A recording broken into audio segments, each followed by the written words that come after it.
बहुत प्राचीन समय की बात है। जब सृष्टि की रचना हुई थी तब ब्रह्मा और विष्णु में यह विवाद हुआ, सृष्टि में सबसे बड़ा कौन है। दोनों देवता अपने अपने को सर्वोच्च मानते थे। उनकी यह तर्क वितर्क इतना बढ़ा कि ब्रह्मांड में अशांति फैलने लगी। उसी समय आकाश से एक अद्भुत प्रकाश फूटा, एक अनंत अग्निस्तंभ, तेज गर्म और अंतहीन, ना कोई आदि ना कोई अंत। यह था महादेव का अग्निस्वरूप। उनकी उपस्थिति ने सबको स्तब्ध कर दिया। ब्रह्मा बोले, मैं ऊपर जाकर इस स्तंभ का सिरा ढूंढूंगा। विष्णु बोले, मैं नीचे जाकर इसकी जड़ का पता लगाऊंगा। ब्रह्मा अपने हंस वाहन पर सवार होकर ऊपर की ओर उड़ चले। विष्णु फराह रूप लेकर नीचे की गहराइयों में चले गए। हजारों वर्षों तक खोजने के बाद भी न ब्रह्मा को सिरा मिला, न विष्णु को आधार। विष्णु लौट आए और बोले, मैं हार मानता हूं, यह स्तंभ अनंत है, मैं इसके मूल तक नहीं पहुंच सका। लेकिन ब्रह्मा नहीं माने। रास्ते में उन्हें एक केतकी का फूल मिला जो उस अग्निस्तंभ से गिरा था। ब्रह्मा ने झूठ बोल दिया।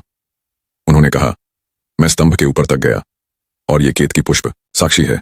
केतकी पुष्प ने भी झूठ का साथ दिया। तभी आकाश गूंज उठा, अग्निस्तंभ फट गया और उसमें से प्रकट हुए महादेव रौद्र रूप में। तीनों नेत्रों से अग्नि बरसती, गले में सर्प, शरीर पर भस्म, हाथ में त्रिशूल और स्वर में गूंजती चेतावनी। महादेव बोले, हे ब्रह्मा, तूने अहंकार और झूठ के कारण मुझे अपवित्र किया है, इसीलिए मैं तुझे श्राप देता हूं। पृथ्वी पर कोई भी तेरा पूजन नहीं करेगा। और फिर उन्होंने केतकी पुष्प से भी कहा, तू भी इस झूठ का सहभागी बना, इसलिए तू मेरी पूजा में कभी स्वीकार नहीं की जाएगी। ब्रह्मा स्तब्ध रह गए, उनका सिर झुक गया। विष्णु ने महादेव के चरणों में सिर नवाया। महादेव मुस्कुराए।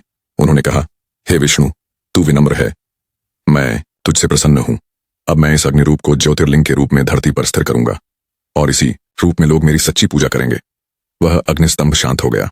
वह ज्योति अब शिवलिंग बन चुकी थी। शिव का तेज अब स्थिर था, पर उसका संदेश अमर